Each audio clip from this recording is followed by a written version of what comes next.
오늘 저희가 함께 들여다볼 자료는요, 2014년에 작성된 두 편의 아주 짧은 블로그 글입니다. 보내주신 걸 보니까 하나는 습관이 어떻게 한 사람의 인생 전체를 만들어가는지에 대한 글이고요.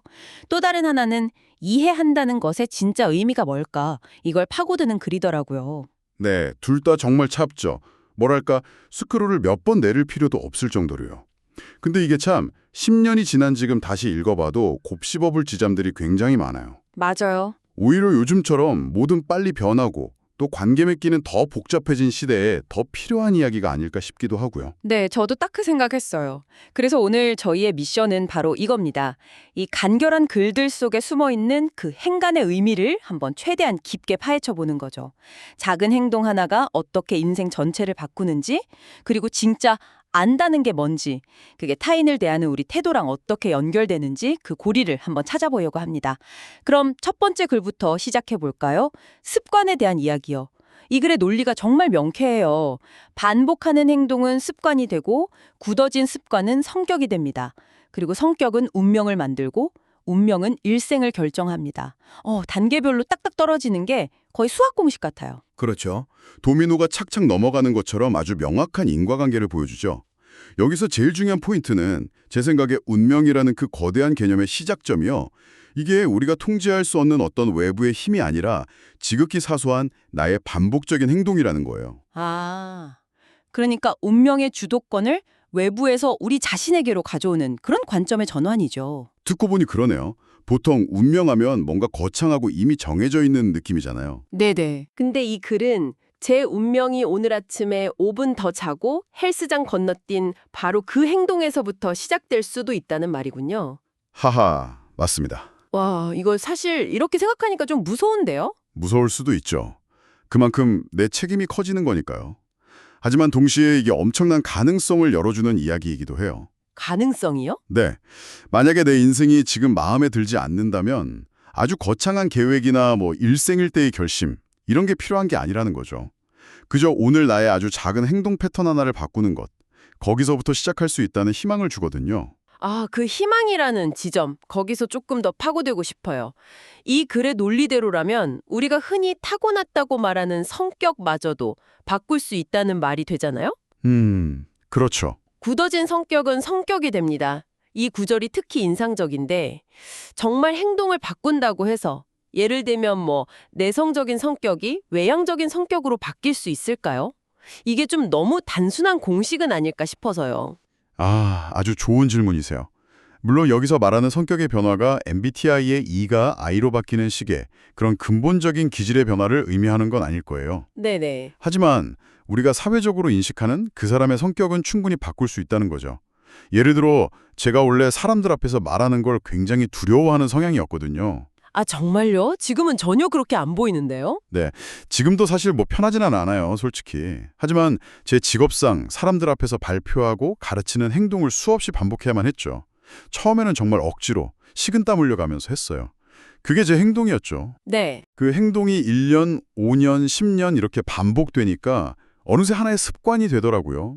이제는 예전만큼 떨거나 두려워하지 않아요. 그럼 그 습관이 이제 성격이 되었다는 건 어떤 의미인가요? 주변 사람들이 이제 저를 말 잘하는 사람, 대중 앞에서 당당한 사람으로 인식하기 시작한 거죠.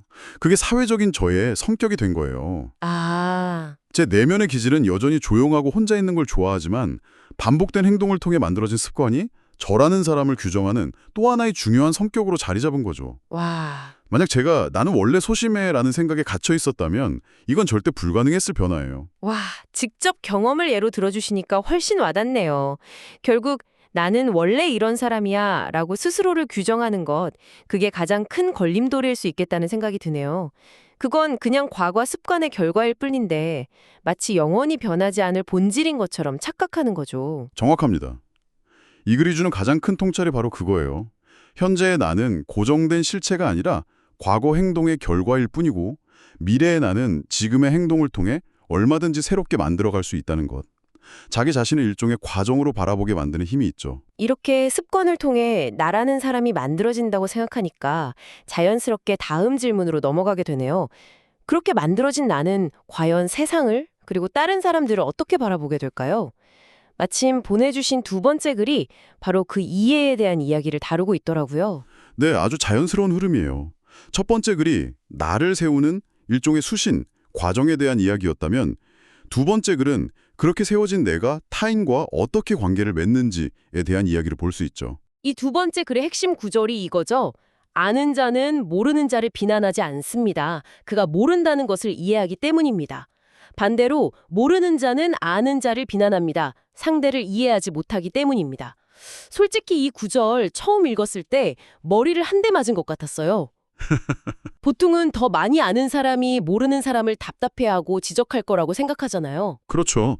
상식과는 약간 반대되는 이야기처럼 들리죠. 이 글은 안다는 것의 정의를 지식의 양에서 이해의 깊이로 옮겨놓고 있어요. 여기서 아는 자는 단순히 정보를 많이 가진 사람이 아니에요. 아, 그런 게 아니군요. 네, 글 뒷부분에 나오듯이 모든 것이 원인에 따른 결과라는 그 인과관계를 꿰뚫어보는 지혜를 가진 사람이죠. 원인에 따른 결과, 이걸 안다는 게 왜 비난을 멈추게 하는 걸까요? 어떤 사람이 이해할 수 없는 행동을 했을 때를 한번 생각해 보세요. 모르는 자는 눈앞에 그 행동, 즉 결과만 보고 어떻게 저런 행동을 할 수 있지? 하면서 바로 비난해요. 네, 보통 그렇죠. 하지만 아는 자는 그 결과 이면에 있는 원인을 보려고 하죠. 저 사람이 저런 행동을 하기까지 어떤 환경에서 자랐을까? 어떤 상처를 경험했을까? 지금 어떤 압박을 받고 있을까 하고요. 그 인과관계를 생각하기 시작하면 섣부른 비난은 자연스럽게 멈추고 그 자리에 질문과 연민이 들어서게 되죠. 아, 이 글에 나오는 부모와 아이의 비유가 정말 기가 막히더라고요. 부모는 어린아이의 마음을 알지만 아이는 부모의 마음을 모르는 것과 같다.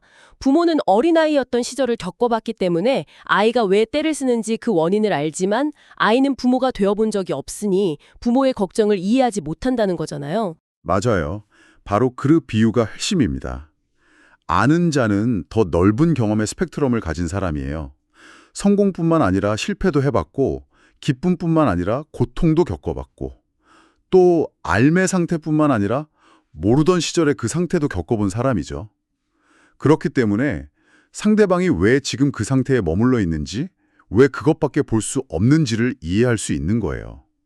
경험의 차원이 다른 거죠. 그런데 여기서 한 가지 의문이 들어요. 첫 번째 글에서 말한 것처럼 좋은 습관을 통해서 자신을 잘 갈고 닦은 사람이 과연 다른 사람들을 더 잘 이해하게 될까요? 오히려 반대인 경우도 많지 않나요? 어떤 경우를 말씀하시는 거죠? 그러니까 스스로에게 엄격하고 성실한 습관을 가진 사람이 좀 게으르거나 나태해 보이는 다른 사람을 보면서 저 사람은 노력이 부족하네 하고 더 쉽게 비난하는 경우도 흔하잖아요. 아, 네네.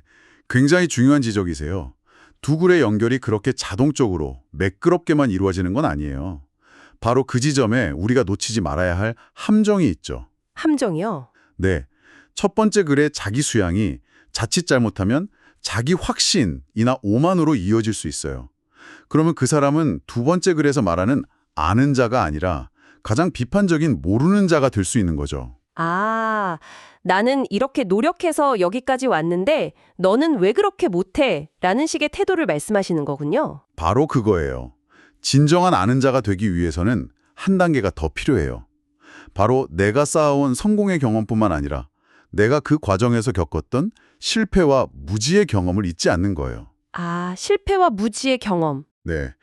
내가 얼마나 어리석었고 얼마나 부족했는지를 기억하는 자기 객관화. 그게 동반될 때 비로소 타인의 미숙함을 비난이 아닌 이해의 시선으로 바라볼 수 있게 되는 거죠. 나도 저런 때가 있었지 하는 공감대가 형성되는 거고요. 그렇군요. 결국 자기 성찰이라는 게 단순히 내가 어떻게 성공했는가를 돌아보는 게 아니라 내가 어떤 과정을 거쳐서 지금에 이르렀는가를 총체적으로 이해하는 거네요. 그 과정에는 분명히 넘어지고 헤매던 시간도 포함되어 있을 거고요. 맞습니다. 자신의 불완전함을 인정하고 이해하는 사람만이 타인의 불완전함을 끌어안을 수 있어요. 자기 자신에게조차 원인에 따른 결과라는 인과율을 적용할 수 있어야 한다는 거죠. 나는 원래 잘난 사람이 아니라 나는 수많은 실수와 배움이라는 원인을 통해 지금의 결과에 도달했다고요. 이런 자기 이해가 바탕이 될 때 비로소 타인을 향한 진정한 이해가 시작될 수 있습니다. 와, 두 편의 짧은 글이 이렇게 깊게 연결될 줄은 정말 몰랐네요. 결국 나를 만드는 과정하고 타인을 이해하는 과정이 전혀 다른 이야기가 아니었던 거예요. 내가 나 자신을 얼마나 깊이 이해하고 있느냐가 타인을 이해하는 그릇의 크기를 결정한다? 이런 말씀으로 들려요. 네, 그렇게 볼 수 있죠. 내가 반복하는 행동이 나의 성격을 만들고 그렇게 형성된 성격이 세상을 바라보는 일종의 창문이 되는 셈이에요. 창문이요? 네. 만약 그 창문이 나의 성공 방정식이라는 하나의 필터로만 이루어져 있다면 그 방정식에 맞지 않는 세상의 모든 모습은 틀린 것, 비난받아야 할 것으로 보이겠죠. 하지만 그 창문이 나의 성공과 실패, 앓음과 무지, 기쁨과 슬픔 같은 다양한 경험의 조각들로 만들어진 스테인드 글라스 같다면 세상을 훨씬 더 다채롭고 깊이 있게 이해할 수 있을 겁니다. 오늘 이야기를 한번 정리해보면 이렇네요. 우리의 운명은 어떤 거창한 게 아니라 오늘 내가 무심코 반복하는 아주 작은 습관에서 시작된다는 것. 그리고 그렇게 만들어진 나 자신을 깊이 이해하는 것. 특히 나의 성공뿐만 아니라 실패와 무지까지도 끌어안을 수 있을 때 비로소 타인을 비난이 아닌 이해의 시선으로 바라보는 진정한 아는 자가 될 수 있다는 것.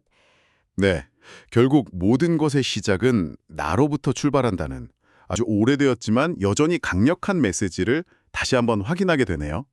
내 안을 가꾸는 일이 결국 내가 세상과 관계 맺는 방식을 결정한다는 것. 자기 성찰의 중요성을 새삼 느끼게 됩니다. 그렇다면 마지막으로 이런 질문을 던져보면서 오늘 이야기를 마무리하고 싶어요.